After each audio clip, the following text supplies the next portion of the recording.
Hey, this is Marc from Caliban, and you're listening to the Brutally Delicious podcast.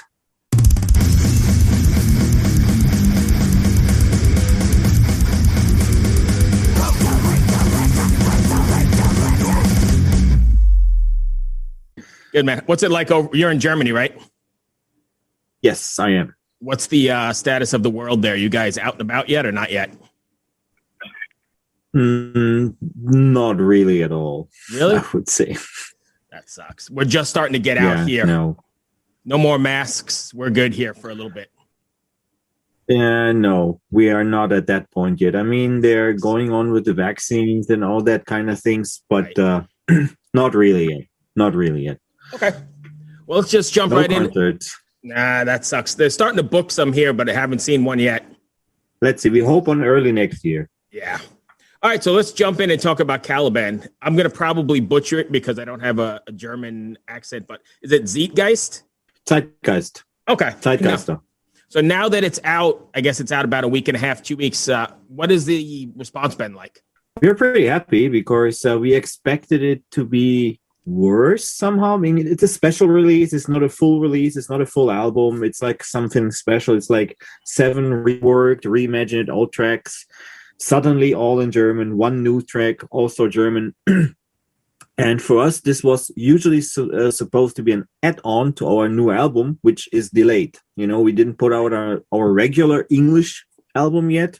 It was supposed to come out in October, and then the EP was something like a special add-on afterwards.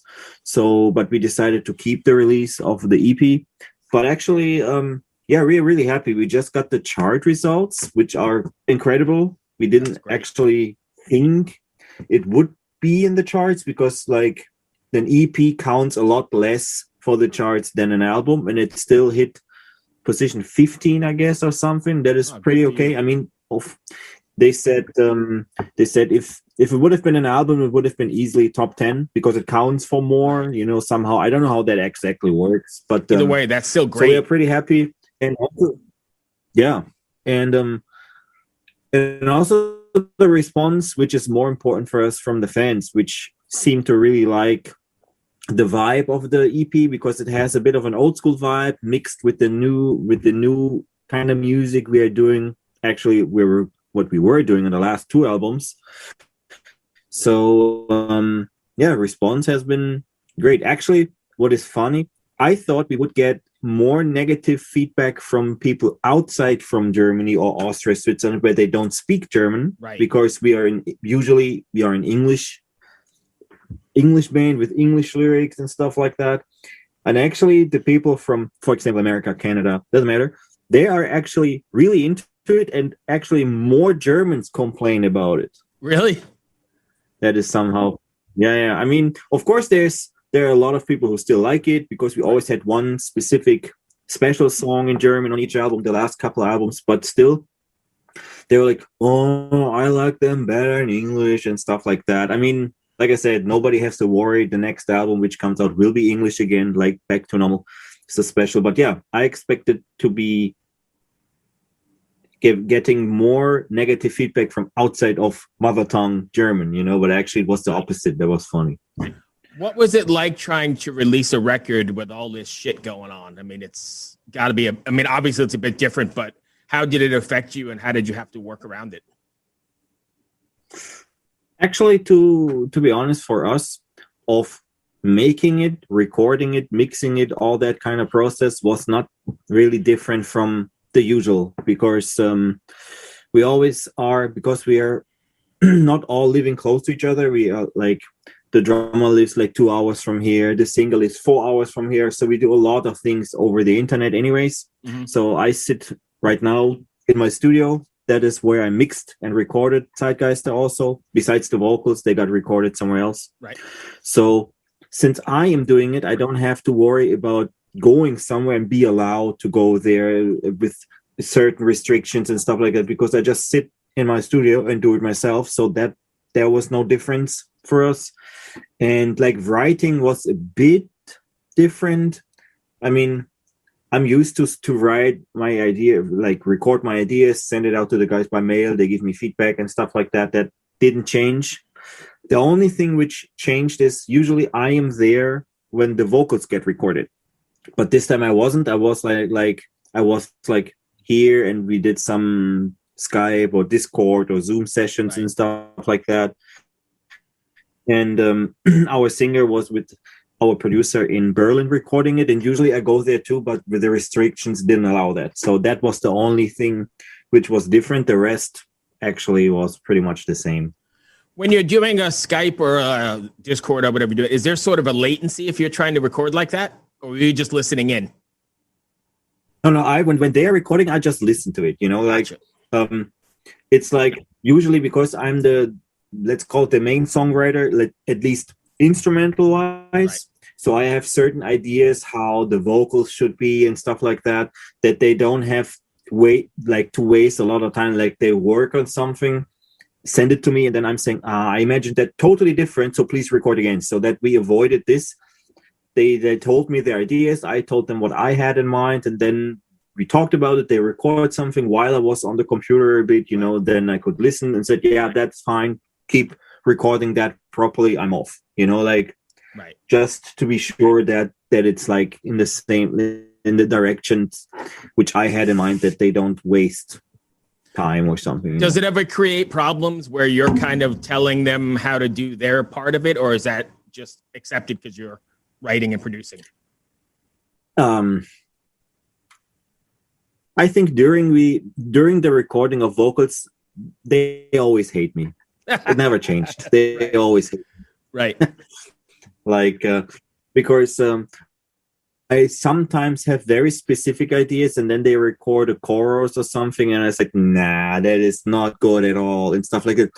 They're seriously, it's so great. I was like, nah, it's not. Right. Oh, I hate you. It's like right. I'm very, very specific sometimes, and I know that I can be very annoying with this, but in the very end, I think they're also happy with the result when it's finally done. And I said, that's how I thought it should. I mean, I'm not a dictator or something, right. If they have a good idea, and in many cases, it's a mixture what I had in mind and what they created and stuff like that. But it's not always 100% this or this. Right. Usually it's like they record just sometimes something which is completely the opposite what I had in mind, and I say something, it should be this and this, and then they go work towards this direction until we're all happy with it. It's not like that I tell them you have to and there's no other way, It's just but I think that I can be a bit strict or annoying. I know that. So since you're the prime songwriter, then is there something you want your fans to walk away with after listening to a Caliban record? Some sort of message or feeling? You mean the Zeitgeister or in general? In general. Yeah, I mean, we play usually a lot of with like, how to say that, with opposites and like emotions and stuff, like very fast, very heavy. The vocal, the lyrics are very emotional, lots of times very personal. So I think the message is mostly up to our singer, what he wants to tell the world or something.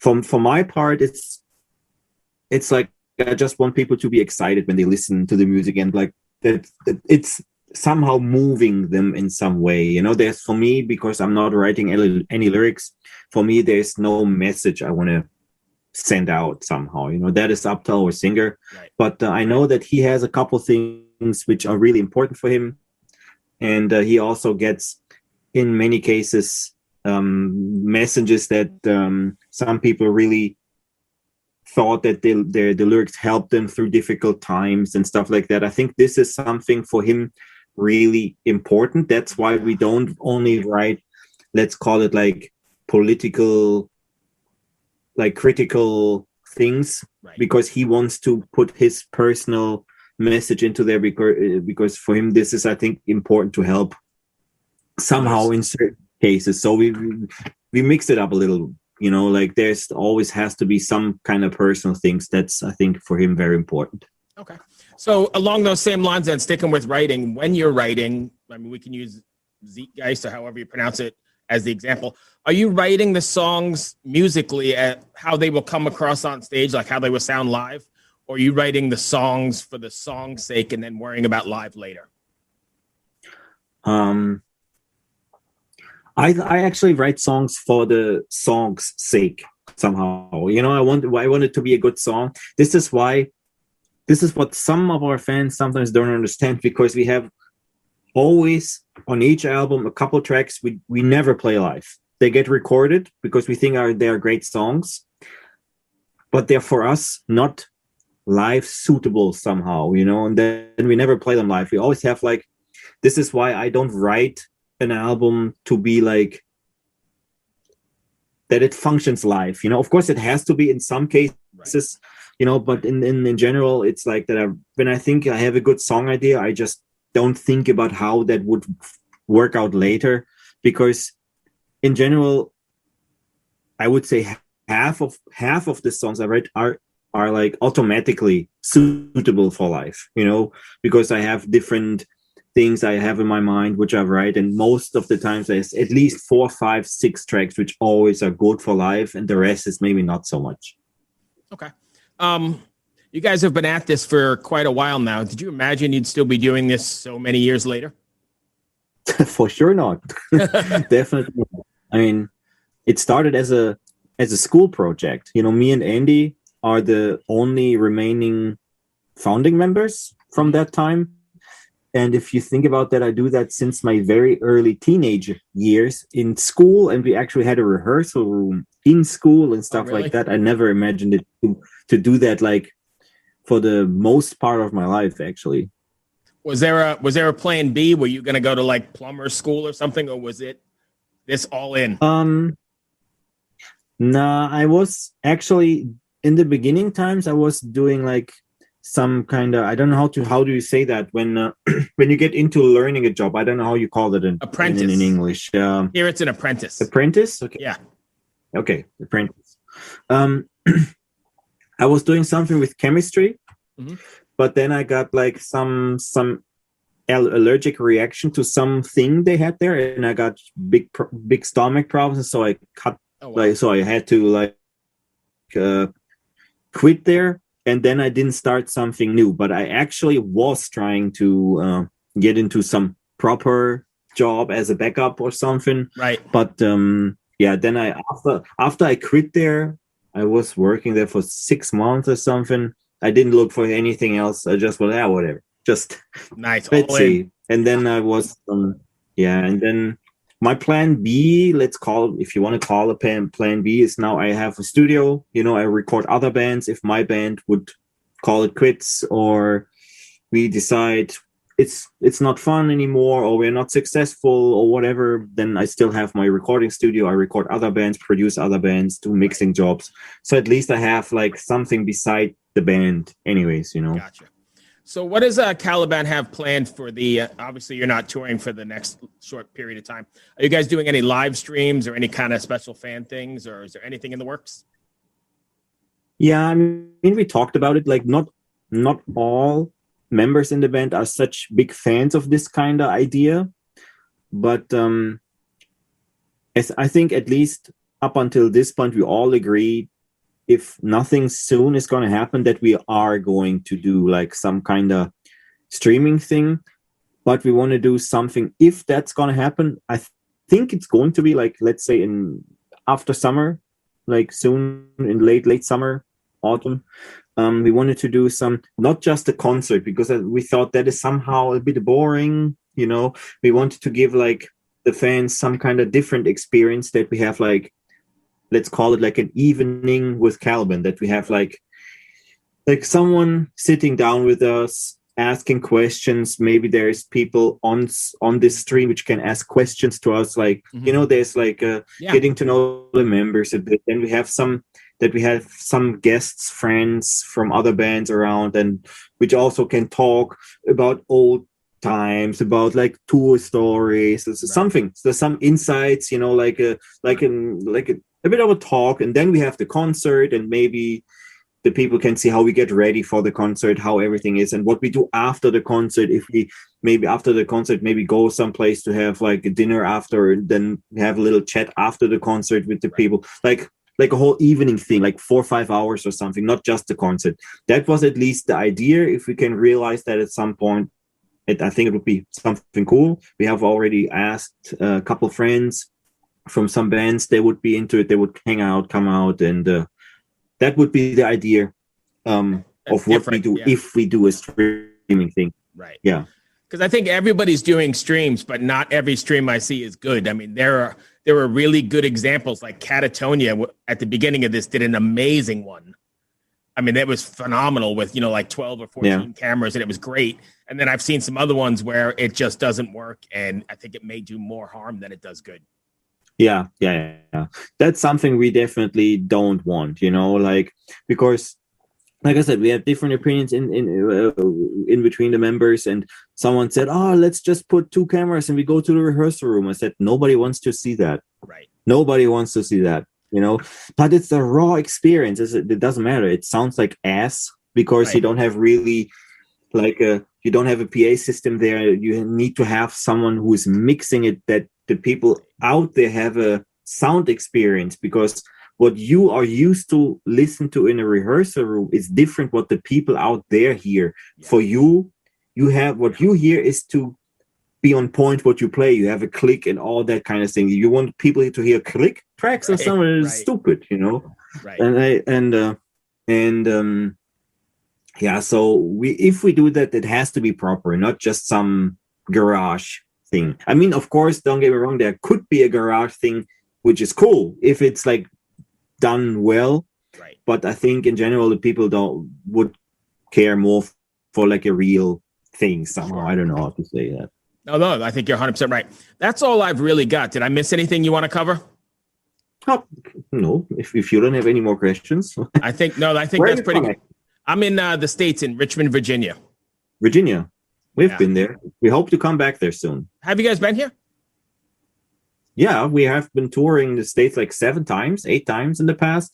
It has been a very long time since. I think 5 years we didn't come there, or 6 or something. Yeah. And before we used to regular tour there, but then we had some problems with our old record company there, and some issues and stuff like that. And then we didn't tour for very long in the States. I mean, at least for the States, kind of very long, because how maybe that if you don't tour consistently in America, in the States, you fall off somehow. We worked our way somehow a bit up. We were coming every year, sometimes twice a year and stuff, and had a pretty good solid following on the live shows. And then we didn't tour for 2 or 3 years, and then we did one more tour, and that completely failed. And then we thought, we can't do that because it's costing way too much money for us to do this in this kind of thing, And now the offers, because we have been there so long that there's so many people asking that we get good offers again, because now it's something special again, I think. Sure. But let's say 5-6 years ago, we got offers for a tour, which would be playing one festival here, one festival here or a whole month there. And we all have families and stuff like that, and we couldn't really justify that to tell our families, I'm going to be away for a month, and I'm earning this, which I'm earning in one day when I drive 100 kilometers down the road, So it has to be reasonable somehow. We don't need to get rich or some bullshit from American tours, because we really liked touring there. At least if you can cover costs and make some extra money to cover 2-3 month bills at home, that would be fine. But the offers are back up there, and as soon as it's possible, maybe with the upcoming album, our new album is going to come after Zeitgeister, the English new album. Right. It's going to come, I would say, let's say between November and March, somewhere there. Right. Somehow, whenever we see tours are possible, then we're going to put it out. I have to still mix it. I mean, it's already, everything is recorded. I still have to mix it, and we have to set the release date and stuff, but we set the date as soon as we know touring is possible in a normal way. And then we're going to put it out, and then we try to come back to the States too. Perfect, my friend. Thank you very much. I appreciate your time. Thank you. Hey, good luck with the...